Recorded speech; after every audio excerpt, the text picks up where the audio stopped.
Hi, good afternoon, Textile Study Group. It's so nice of you to join us again. Today we are doing our recording. It is the middle of June, June 14th or 15th, something like that. And at this time, our member is Theda Sandiford. Actually, I hope I pronounced her name correctly. She'll let me know. Theda Sandiford. There's an Sandiford, I. thank you. Okay, and well, without further ado, I think we're just going to jump right in. Let me just change the gallery view. Hi, Theda. Hi, Joan. Thank you so much for having me here today. It's really exciting to actually meet the members in this way. And exciting for us to meet you. Have you been to any of the meetings? I have not been to any of the meetings. I, like many people, would be caught up with their life being too busy with too many other things and meaning to get over to the meeting, and then life gets in the way. And somehow through sheltering at home, I all of a sudden have time for all those things I've been meaning to do. Ah, excellent. So what are some of those things that that's been on the bucket list that you've been wanting to get to and you now can? Well, in addition to actually participating and getting out and seeing more art, it's crazy how through virtual galleries and a lot of the efforts that people in the art world have put into bringing their collections to life for people to consume online, I've seen so much more than I ever could. Like I every month would make the list of shows I wanted to go see in New York, and maybe I'd get to half of them. And the other half, oh well, I try to look on Instagram. But I have not missed one show that I want to see, because when you're sitting at home and there's like, really, how much Netflix can you really watch, right? You get to a point where you're just like, okay, there's other things that I want to do. So there's like reading books, looking at art, making videos. Wow, you pack a lot into a day. So much. There's a lot of things that when I think about it, I think about all the moments where I didn't have enough work, where I was underemployed, and how I used that time versus how I'm using my time now. And I'm using my time to do the things that I've been meaning to do. Yeah, no more excuses. Wonderful. That's really wonderful. So what are some of the things that you've been meaning to do aside from seeing more shows? I'm a collector. I collect just all sorts of materials, and they've been piling up and sitting in my studio because I live in a live workspace. I'm surrounded by all these things that I've been collecting, and I've been collecting them for that perfect moment when I had all the things I need to start. So one of the things I've been collecting is vegetable mesh bags. So potato bags, onion bags, crawfish bags, mandarin oranges bags. I'm sure everyone has these in their house already, right? And so really thinking about not being able to get out of the house, how do I use what's already in my house? And I happen to have had this collection of these bags that I've been keeping forever. And so now I'm embroidering and crocheting onto the bags, and taking my beads and embellishing them, and I'm just making a series of flags out of these bags. And yeah, that's something I've been meaning to do, but like that's happening. And my normal practice is working on hitching knots, doing similar macrame crochet type knotting, finger knitting, if you will, onto rope and other sort of substrates. And so I've been meaning to, well, what if it was plastic rope? What would it happen if I used this tubing instead? What if I did this onto outdoor lighting things? So I'd like to show through. I've just been like, what is around my house?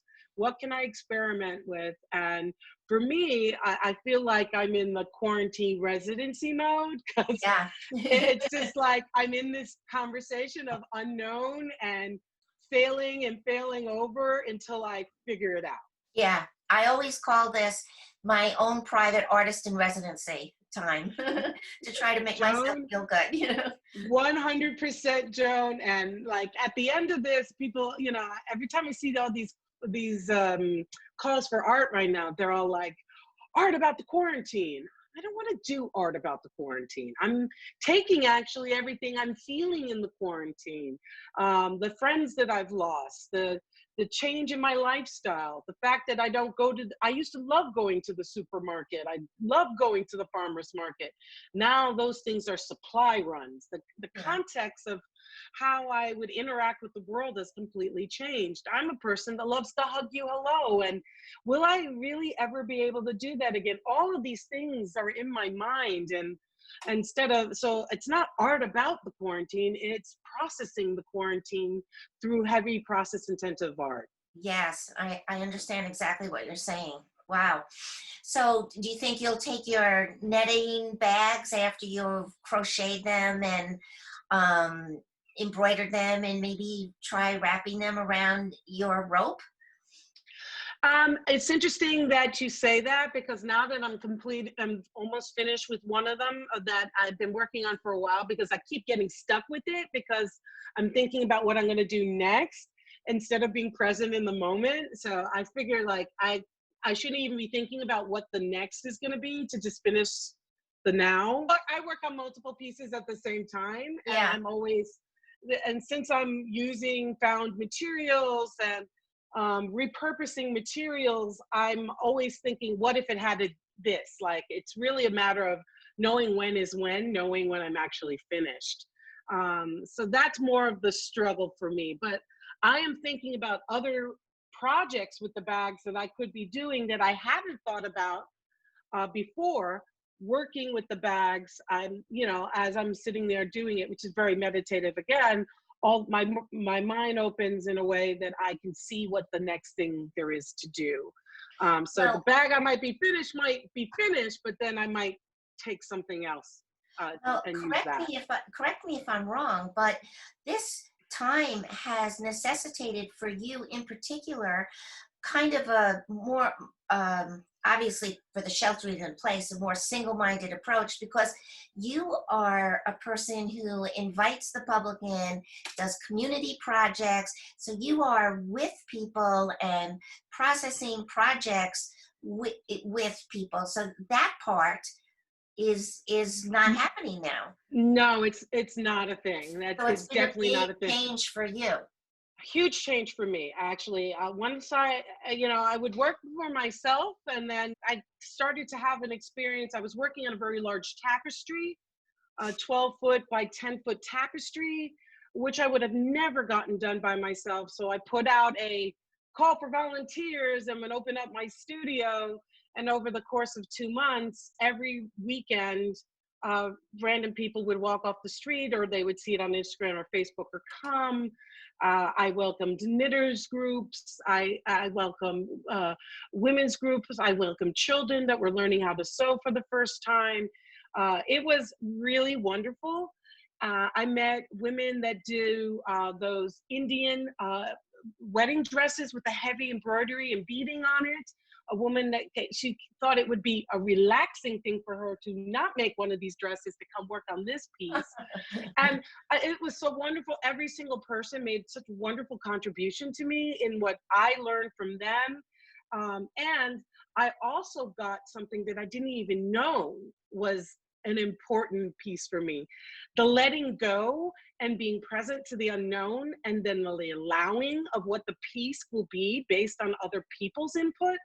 You know, with process work, it's very controlled, right? And with knitting or anything like that, you're counting, there's numbers, it has to be right. And to give up the having to be right by allowing other people to make a contribution, wow, I didn't even know I needed that. And now that I've found that, I started to work on the ropes and inviting people to participate. And on a monthly basis, that's what I've been doing for the past 2.5 years. And it's so incredible, because in the ropes itself, you can see the conversations we were having. I can see and remember the individual. It's like code or DNA that's imprinted onto the rope. And each time my hands go over the ropes again, I remember those people, and it is extraordinary. It's an extraordinary way to be with people, and what I get to experience those people anew 2, 3, 4 times every time I go back to the rope is amazing. I didn't even know that was a thing. And yeah, in quarantine, it's not. So I've been trying to go on my Instagram Live. I've done some workshops and showing people how to do it. I've been making videos of the experience of having people who have been in the studio so that I could show people what it is. And I can't wait to invite people back. Like, I've really been thinking about what does that look like, and stockpiling PPE, and so that, you know, will people want to come in? You know, I'm making masks. I was like, okay, maybe they'll come, they'll get a mask for coming in. Trying to think of all the ways that I can invite people back, yet have them feel safe and supported when they do. Yeah. Well, when I take you a walk through my studio, you'll see how I can set up my space to allow for people to be in different sections. I've really been thinking about it. And I have a beautiful outdoor deck. So I was like, well, let me get a couple umbrellas so that we could sit under the umbrellas yet be Oh, yeah. apart, you know. Being outside But is good. It's good. yeah, Why don't you take us around? okay, let me do that. I'll just sort of pick you up and move Okay. you around, and I'll just turn my camera around. So this is my work area. This is one of the pieces I've been working on while in quarantine here. Oh, And wow. it is a rope, and there's trim and yarn and beading, and it's a 12-foot rope. It's not completely, the rope itself is finished, but the draping of it into another piece is not done.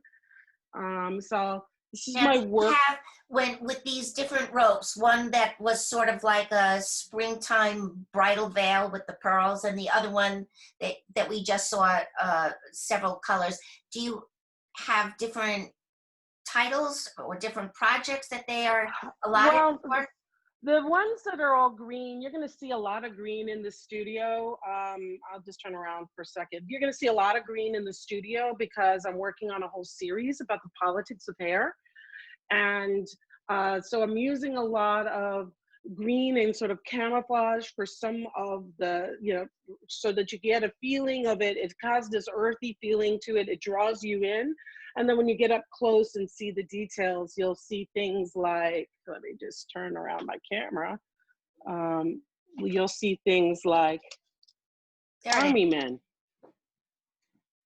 Oh, yeah. So, so you can see that sort of color scheme going through here, but I also, you know, love bright colors. I watch the sunrise and sunset from my roof deck every day.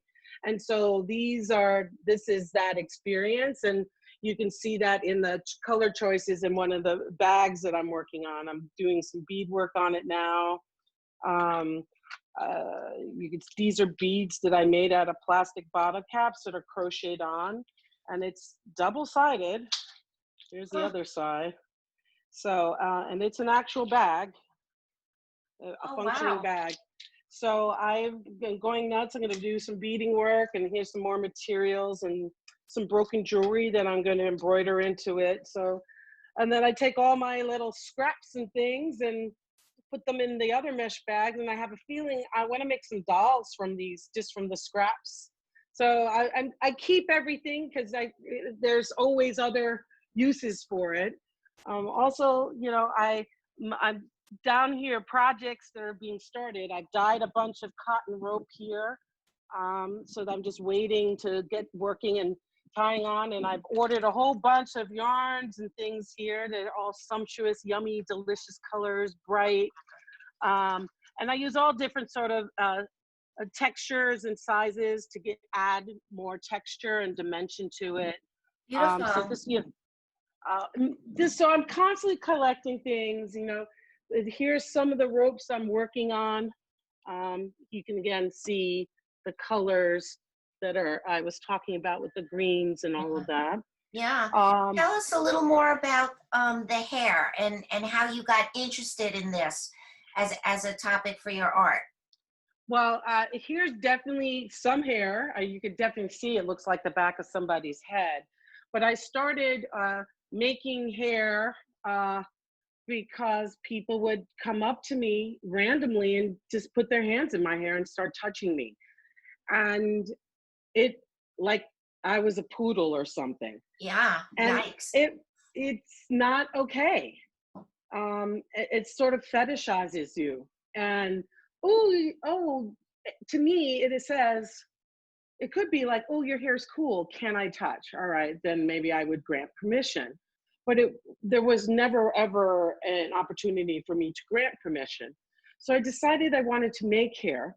I wanted to have the conversation about hair, and which is really a conversation about identity. How we see ourselves, how other people see us. When I wore my hair in dreadlocks, when my hair is short, when my hair is longer, when I choose to straighten my hair, when I choose to braid my hair, all of letting my hair go gray. There's all these conversations that we have that are tied up into our identities. When I'm working on these ropes with other people, it gives me the opportunity to have that conversation. These are about my conversation that I'm having with myself about it, like processing it. But in the making of the work as a community project, they're bringing their own uh, realization and talking about identity in a way that's non-confrontational, right? We all have hair, or we all wish it was something else than what we have. At some point in our lives, we felt that way. And so it builds a bridge where we can really be like, it's not a fetishized topic now. It's about how we are more alike than we are different. And for me, it opens up so many wonderful opportunities to really talk about race and an identity in a non-confrontational way. People usually get their back, oh no, I'm not racist, I'm not this, I'm not that. And then they're not, at that point, they stop listening, then they're truly not engaged. And then the conversation, like what's happening in the world right now, this is a recurring conversation, primarily because people aren't listening. So now people are talking and are listening. Now, what do we do with that, right? And in the conversation, that allows for openings that were not previously there. So I wanted to show you the one piece that I'm currently working on that's about this topic. It's really about microaggressions, and here it is right here. It's a little hard to see on the white back, so I'll just put it over my legs. But basically, it's this netting with all of these little, Zip basically ties. paper cuts, Are zip they zip ties. ties? Yep, they're zip ties. And to me, it's very interesting because of the structural aspect of it, and it could be fashion, but from a distance, it will look soft, but when you get up close, they become dangerous. Uh, I will be weaving through parts of the rope, of the netting underneath, to give the illusion of somewhat of being cut, and a little blood that flows through this netting, so that it gives if you look at it, to me, this is, microaggressions to me is death by 1,000 paper cuts. And so I want to sort of show people what that looks like. Yeah. So I'm gonna take you into the studio, like more the gallery spark. This is my workspace, but these are the pieces I've been working on. So I've been taking my rope and hair pieces, and how I was talking about hair. This is my actual hair. So Ooh, is this, wow. that I'm weaving into the ropes. You mean you get So your hair cut and then you use it to, yeah, I do use you it in collect the other ropes too. people's hair? People send it to me. There is another artist I know that uses other people's hair, so I usually send it on to her. So I'm mostly putting my own hair in the ropes. And so this sculpture, these sculptures, you'll see this one's finished, but this one is in progress. I'm still working on it. And then here's one you can see that obviously it's still in progress, so it's still coming together. Yeah. And again, using the ropes and adding some sort of fashion elements to it. Some vintage purses, bags, shoes from my collection, hats, handmade hats that I've made through the years. So that is, these structures, and there's another one on the other side, are going to be set up 6 feet apart when they do should show that this is me all dressed up with nowhere to go and Yeah. all the different types of outfits and where I would wear my hair and all of that. I'll show you the other works. So this is a piece I've done since quarantine. This is one of these 4 pieces are, it's figurative, are people, but these were the last ones that I did before everything broke down. I did these January, February, and then finished them off since I have been here in quarantine. Wow, they're so textural. Oh yeah, this one you could see some more of it. Have other artists influenced you? Well, I would say if Nick Cave and Sheila Hicks had a love child, I would be that person. Um, I mean, I'm looking at work all the time. I'm seeing things in other people's work or ideas that they've had and how they express those. And then I think about how I would actually do that. And so for sure, you know, there's a lot of interesting retrospectives and books on Sheila Hicks and tons of images of her work available online. So that, for me, I've spent a lot of time looking. Yeah, Well, it's good because also their thinking, books are so expensive. yeah, yeah, they definitely are. Or it's actually helped me to think about how do I take these ropes as soft sculpture and make them actual freestanding sculpture. And so this is one of the ideas that I've been working with. Literally, there's in this building, it's an artist building. He's a sculptor, so he's now making these structures similar to this thing here so that the work gets away from the wall. On Yeah, the wall, it's one thing, but when you can see it standing in the middle of a room, and able to walk around it and yeah, you can different. see everything that's going on. You know, it really does gives you a little bit more than when if you're just you know, standing up against the wall. There's nothing wrong with up against the wall. I do kind of like the starkness and the shadows that occur when it's something is against the wall, but Yeah, I but think there's it, something about having something so dimensional and then treating it as if it's a two-dimensional object by putting up against the wall when it really deserves to somehow be worked into a 3D format because it is three-dimensional, and you have done that so brilliantly. well, thank you. I appreciate that. Look at those shadows. That's great. Yeah, the shadows are fun, and having lighting, the type of space where the lighting I can control all of that. I'm definitely thinking about that. I like shiny things. I like glittery things. You know, my works all have this element since it's about touching, not touching, who's allowed to touch, when can you touch, how can I touch, and the permissions that are allowed to it. Everything's very sumptuous, and you feel compelled to touch. When you present work that's about not touching or asking the permission to touch and make it so undeniable, you must want to touch this thing, and present it in the white box environment of a gallery or in those type of spaces, it forces the person to really confront why they want to touch and think about it. And that part of it is important to me in the work. Yeah. Do you have titles for these things that kind of reflect this thinking? I do. All the pieces you just saw are currently untitled because once I take all the photographs of them and start living with the photographs and looking at my journaling and the notes that I've been taking during the process of making it, the titles will come out of that. But these are all works that literally I just hung and got the draping right the way I wanted to, literally in the last couple of weeks. Photographs I'll probably do in maybe another week or two, and then you know then I'm going through images and reading my journal, and then the title comes.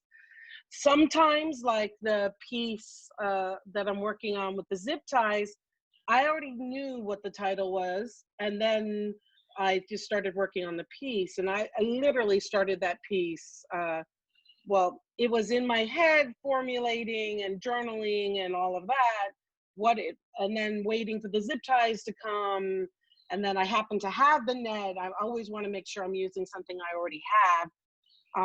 And then I just knew what the title was, and I just got busy with the work. I've only been working with those zip ties for the last 2 days, so we'll probably, God, I'm about 6 hours into it, and I've done about 2,000 zip ties, and I'm nowhere near being done. Well, At it's least, wonderful to see your energy, and like you mentioned in the very beginning that you have had losses from COVID, and that, we talked about the transition in your work from sort of community development to really working individually. You've gone through a lot, and yet you have this fabulous energy.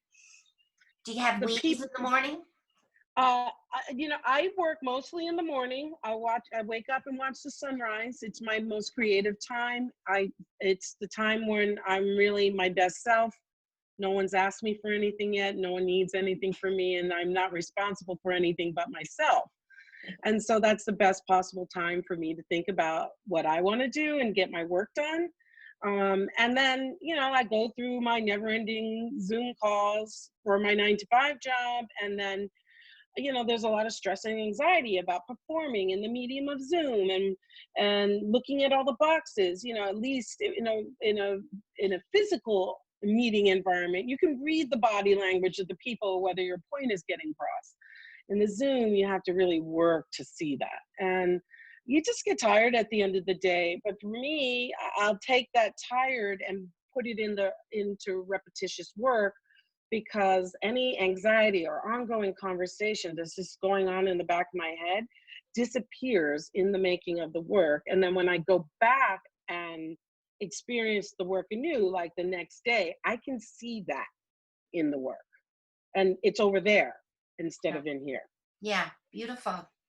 Yeah. Beautiful. Well, I thank you for sharing your time with us. It was I'm so happy really to have the fabulous. opportunity to do this. Thank you so much. And I can't wait to actually meet everyone for real, for real. I know. I just learned, my age is going to show now. I just learned that IRL means in real life. So when we get to meet people again, it'll be in real life. Yes, in real life, definitely. I'm looking forward to that. All right. Well, I'm going to say goodbye, and I will stop recording in a minute. Thank you very much, Theda. Thank you so Thank much. you very much, Textile Study Group. It was Great to meet you guys. Yeah. If you're interested in sharing yourself this way, email me and we can set something up. In the meantime, It's really easy, guys. You can do it. Thanks, Theda. Thanks. In the meantime, I hope those who you love are well and safe, and that you are energized like Theda, and you are able to make art that is meaningful to you. So until we see you again, bye now. Bye.